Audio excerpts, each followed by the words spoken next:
Hello, welcome to Strictly Money, where finance and your prosperity meet. I'm Sejal Patel. On this show, I want to talk about the first home savings account. Earlier this year, as you may know, the federal government introduced this tax scheme to help first time home buyers, although a lot of financial institutions weren't actually ready to offer it until most recently. Well, there's an interesting report by BMO that shows that only 52% of first time homebuyers actually plan on leveraging it. Why is that? Do they not understand it or do they not see the benefits? Well, my guest for today's show is going to break it all down for you. I have Jason Heath on. Jason is a fee only financial planner with Objective Financial Partners, and he's going to explain how it works and how to effectively use it. Hi, Jason. Thanks for coming on Strictly Money. You can see that we have a new format. Yes. Yeah, great to have you.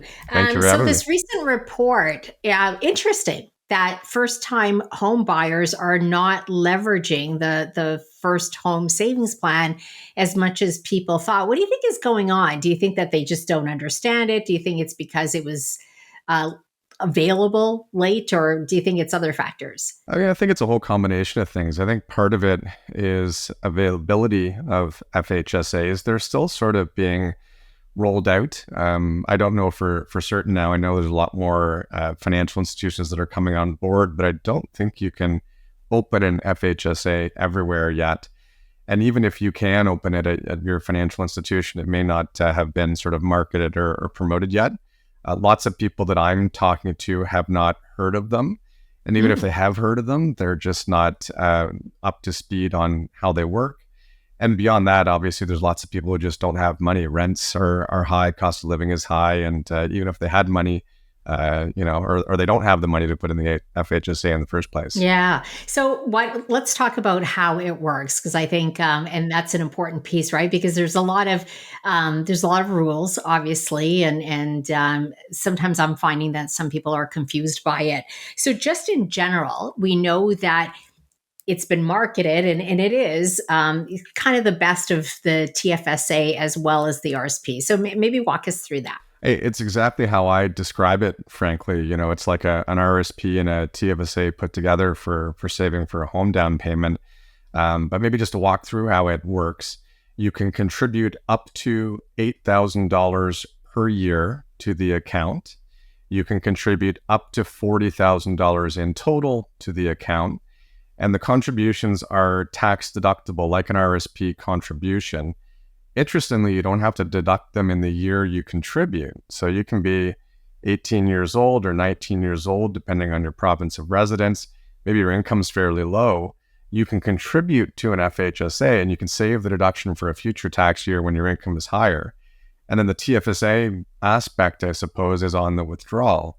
If you're withdrawing the money for the purchase of a qualifying home, the withdrawal is completely tax-free. So it's like an RSP on the way in, a TFSA on the way out. Yeah, and I think that's interesting. So that's good to know that they don't actually have to take the tax deduction right away. So if they know that they're going to have a higher income in the next year, it may make more sense to take the tax deduction then. But it also means that you can't contribute, say, 16,000 in the first year. That the max is Not the in the eight, first right? year. In Yeah. a subsequent year, you can. There is a nuance where you can carry forward up to $8,000 in unused contribution room. And this concept is kind of confusing, I find. But if you imagine a situation where somebody opens up an FHSA and they put in $1,000, they have $7,000 they didn't contribute towards the maximum in the first year that they have the account. They can carry that forward to the subsequent year, and they've got a new $8,000 of room. They've got $7,000 from the previous year. But say in the second year, they only put in $1,000 again, you'd think they now have $14,000 to carry forward to the subsequent year, but you can only cumulatively bring forward $8,000 of FHSA room. So I think one of the keys is if somebody is not in a position to make sizable contributions to an FHSA, you may need to think twice about when you open an FHSA account. Yeah, I was just going to say that, right? Then we're coming to the end of the year, and maybe that's the thing that people are thinking. Well, maybe I shouldn't open one if I'm not actually going to contribute. Yeah, it's a fine balance. I think if somebody thinks that they're going to buy a home in the next 5 years, you probably want to open an FHSA account so you can get as many years of contributions as you can.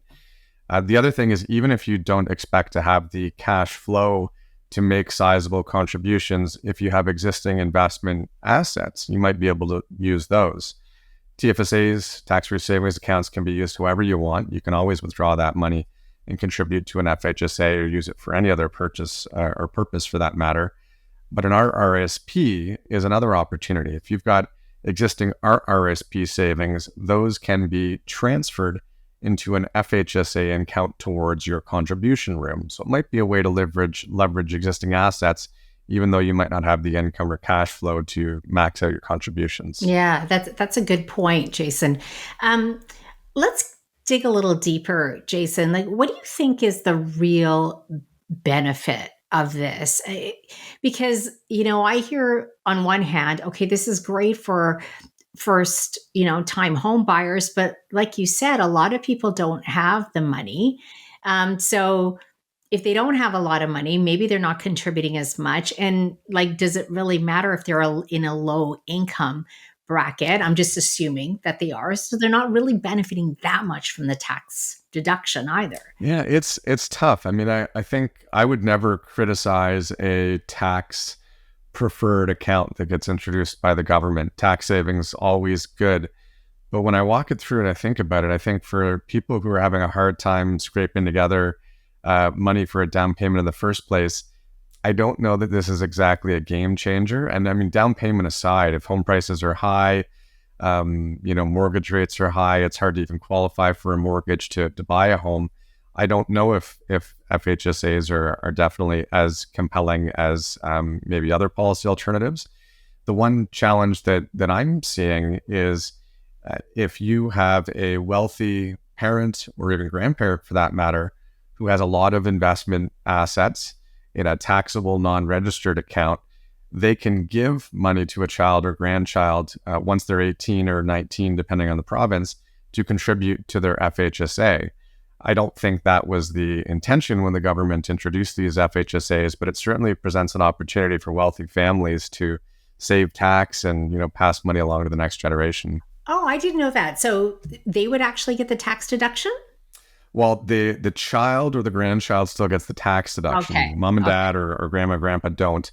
But there's nothing to stop a parent or grandparent from giving money. There's no tax. Yeah. Sometimes we deal with what are called the attribution rules when you give money to a family member, but there's nothing to stop a parent or grandparent from helping a child or grandchild build up their down payment. And I think it can be a great strategy for the right family. But again, was that the intention of the government when this was introduced? Probably not.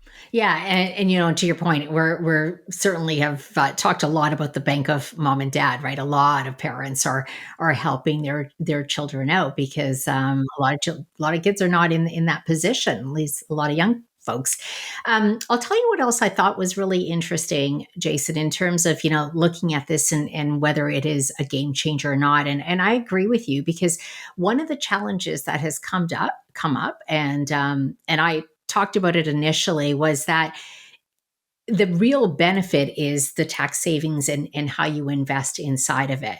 And with that limitation of just kind of, 8,000, 8,000, 8,000 for 5 years, what do you invest in? It's pretty tough because, I know a lot of people are like, okay, I'm going to put it in GICs and I'll get 5%. Well, if they put 8,000 in next year, chances are they're not going to get 5%. Do they put it in the market? Well, that might not be a great strategy either if they're planning on pulling the money out in 3 years. So it becomes limiting. For sure. I think it's tough. I've always said that if somebody's got a relatively short time horizon for saving, and this sort of flies in the face of conventional advice to young people. I find a lot of the advice out there is, oh, you're 20 years old, invest aggressively for the long term. You got a long time horizon. I wholeheartedly disagree whether it's an FHSA or another account. when you're 20 or 25 or 30, a lot of the money that you're saving is going to be used in short order for, cars and home down Mhm. payments and weddings and maternity or paternity leaves and childcare expenses and all that sort of stuff. So I find that young people often should be invested with a shorter time horizon. And if somebody thinks they're going to use their FHSA money within the next 3 to 5 years, I think you need to think about whether or not you take on a lot of stock market risk. Certainly, if you've got a short time horizon, I think you want to be in GICs or short-term, fairly liquid investments. If you look at a 5-year time horizon over the last 100 years or so, stocks go up about 90% of the time. If you look at North American markets over a 5-year period, a balanced portfolio of stocks and bonds, sort of a 60-40 traditional portfolio, generally is going to have a positive rate of return and historically has over a 5-year period. Once you get under 5 years, particularly if you've got a lot of stock exposure, you're taking a risk. And that's not necessarily a risk you may want to take if you need all of your money at once on short order. Okay, Jason, we're going to take a quick break and hear from our sponsors, and we'll continue this conversation.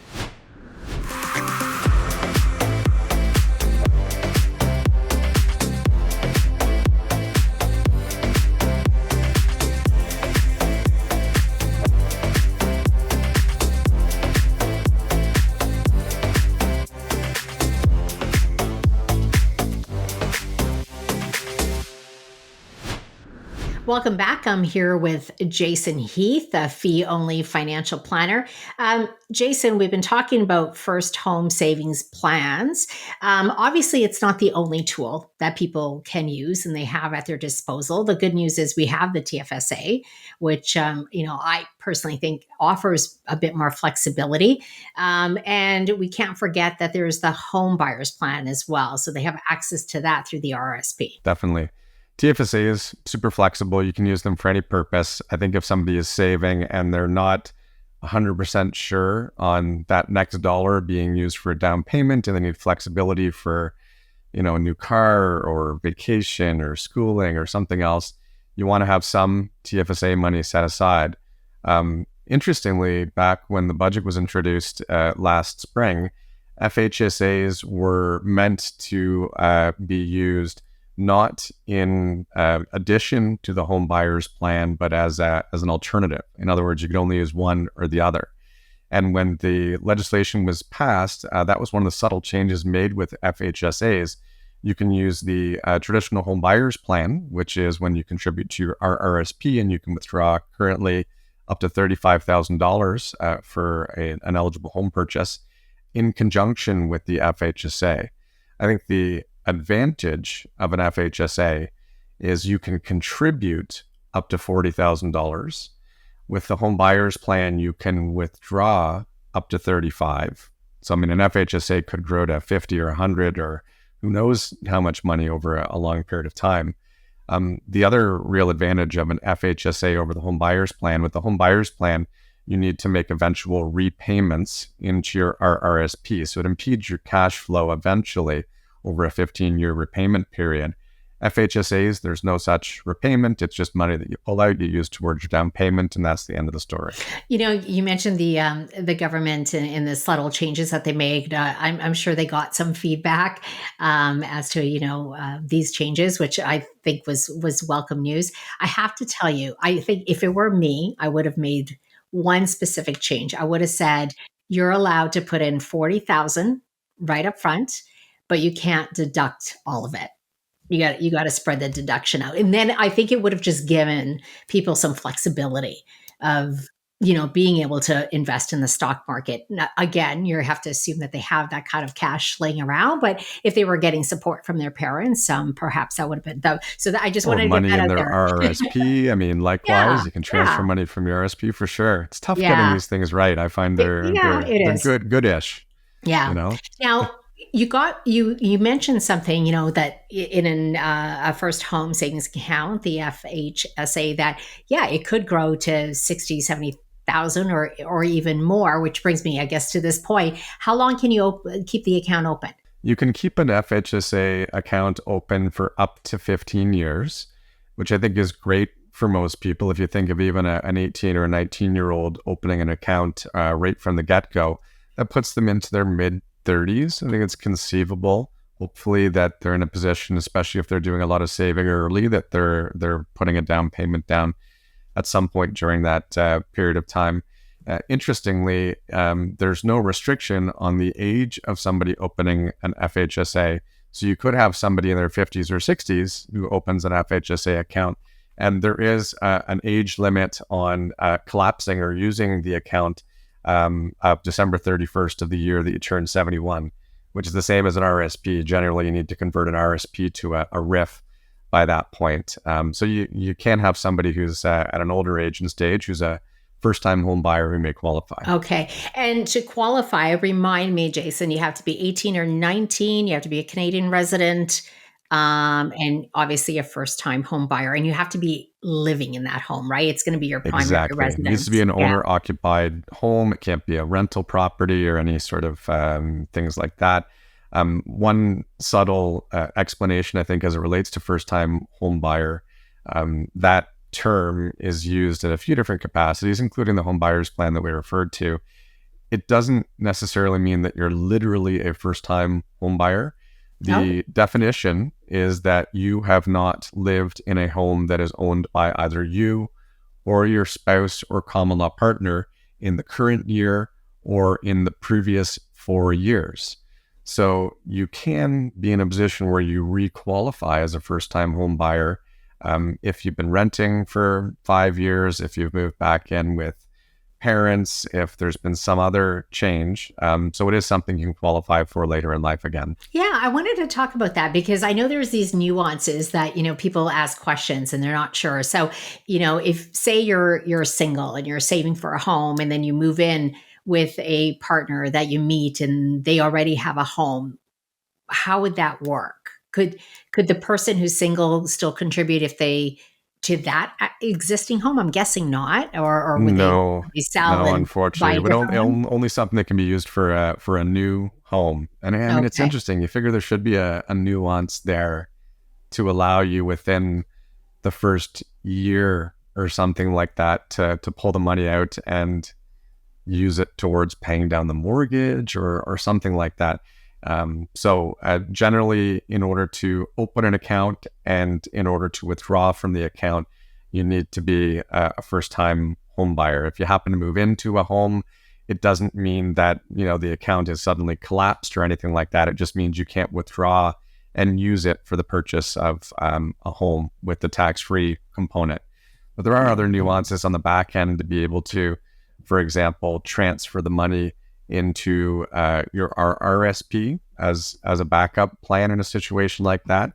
The alternative, if you are unable to use your FHSA money for whatever reason, is if you pull the money out, it's completely taxable. And it sounds really punitive, but it kind of makes sense because on the way in, the money is tax deductible. On the way out, the money is taxable unless it's used for an eligible home purchase or transfer to your RSP. Right. Now that's also interesting. And I actually thought that was a great benefit. I'm like, it doesn't hurt because you can open one up. If you never use it, you can transfer it to an RSP. Again, same thing applies though, right? When you pull it out from an RSP at some point, obviously same rules apply. It would be taxable. I think it's interesting. Even if somebody is a renter and is never going to purchase a home, it creates extra RSP room that you wouldn't otherwise have.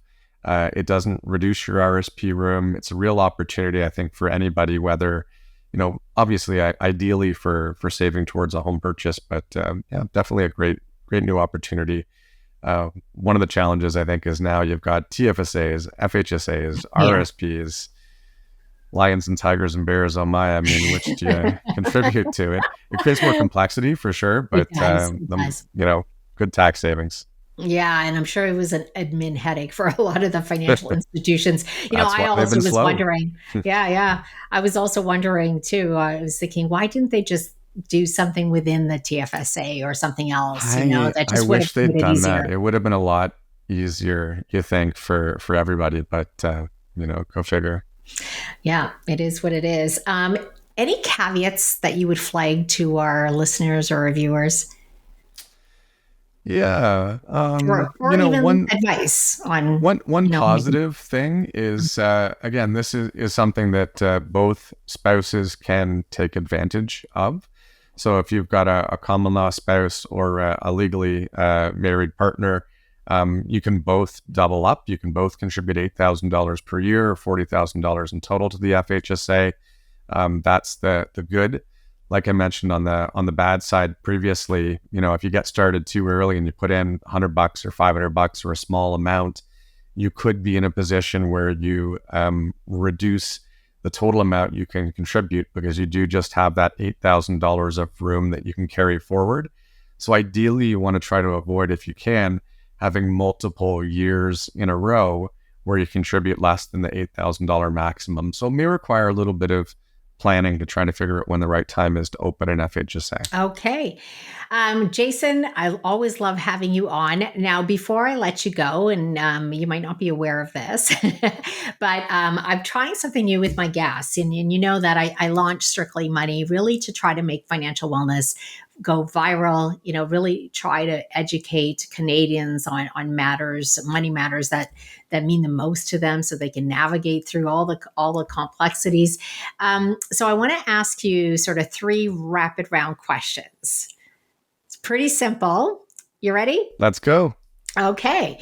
What is the best financial advice you've received? Best financial advice, I think, is, boy, I mean, I could answer 3 or 4 times over, but I think probably to save first and spend second. I think that's one of the challenges that people often run into is that they save what's left over, and oftentimes there's nothing left over.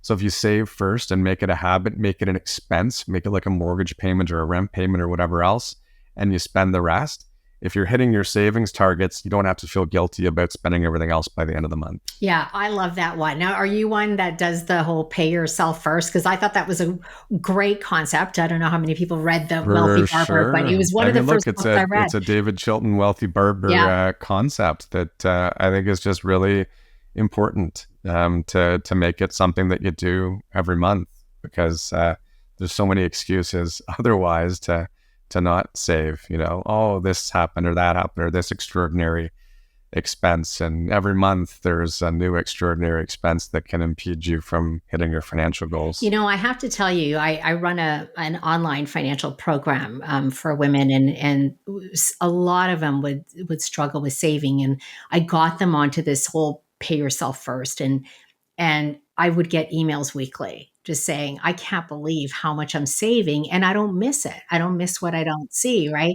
So you just got to try it. You got to try set up that system. Okay, what is the worst financial advice you've received? Worst financial advice. I think anytime that I get in a conversation with somebody about trying to time the stock markets or interest rates or wheel and deal and buy and sell, and it's tough because the financial media, which you and I are a part of, spends an awful lot of time talking about, oh, stocks are up because of this or bonds are down because of that, and here's what's going to happen with interest rates or oil or whatever in 2024. So the media really plays on that. And I think there's a lot of people that believe that the financial industry in particular is able to predict things and somehow has this crystal ball that's going to enable them to know what's going to happen. And there's a lot of good data out there. There's a lot of good research, Nobel Prize winning research even, and long histories that show that it's very difficult to predict where things are going to go. So I think that if it's that difficult for pension fund managers and financial advisors and prominent people that have their fingers on the pulse of the markets to predict what's going to happen next, for any individual investor to be able to do it and to try to be day trading and wheeling and dealing, and I think it's a recipe for disaster. It's makes for interesting fodder on a show like this or just generally in articles and radio and other things. But I think people need to be careful by trying to outsmart the markets because the markets are prone to outsmart you. Yeah, I agree absolutely. As you know, I was a correspondent for CNBC for a number of years, and as well as BNN, and I loved talking about the markets, the ups and downs. But I always remember thinking like, this is a lot of noise.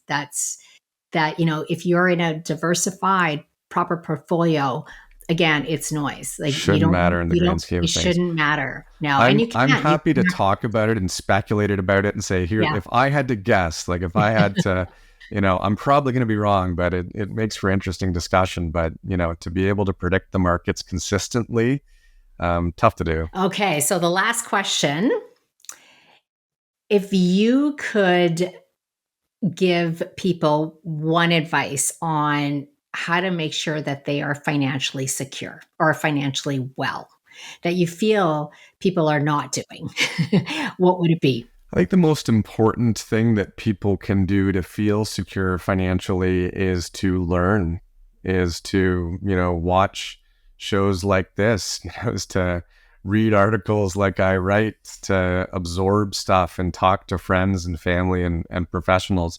I find that the more information you collect, the better questions you can ask, the more comfortable you start to feel with your finances, whether it's your investments or just your saving or retirement or whatever the case may be. The more knowledgeable you are, I think the more powerful you can be from a financial security perspective. And sometimes I worry that the financial industry prefers people to not be as knowledgeable, to not ask as many questions. And again, I think the more you know, the better. It'll make you more comfortable. It'll make you a better investor. It'll make you just more prepared for bad things when they happen in your financial life. And Yeah. Yeah, because they oftentimes will. they say they say that They will. people who engage in like long-term financial planning, which could be really long-term, like retirement planning, tend to be more confident and happy and stress less about their finances than someone who's just sort of focusing on month to month. So try to have sort of a long game approach in mind and just build your knowledge. Yeah, I like they say, right? Knowledge is the best investment, and I make that point as well, and obviously why I run a financial education platform, but also that it's okay to delegate. I think I feel like the media and there's just too many messages out there that suggest that you should be doing everything yourself. Well, we can't. It's pretty difficult to manage, your entire financial plan because it's not just investing. It's tax planning, it's retirement planning, it's debt management, it's estate planning, right? So I always say it's okay to delegate. You just want to be involved. Absolutely. I mean, I'll share. I'm a financial planner. I manage my own investments. I do my own personal tax return. I've got an accountant who does my corporate tax return. I've got an accountant that gives me tax strategy advice. I've got lawyers I use for different purposes. So even though I give financial and tax and estate planning advice to people, I still have other professionals that I run stuff by because you can't know everything. Yeah, and so do I. It's always good to have a professional, who looks at this all the time as a good sounding board. Jason, again, thanks so much for coming on today. Really appreciate it. Thanks, Ajel. Always a pleasure. Well, that wraps up this edition of Strictly Money. You can always catch previous episodes on YouTube as well as Apple Podcasts. Don't forget to subscribe and please leave a review if you love what you're seeing. I'll see you back here next week. Until then, stay well, stay wise, and stay wealthy.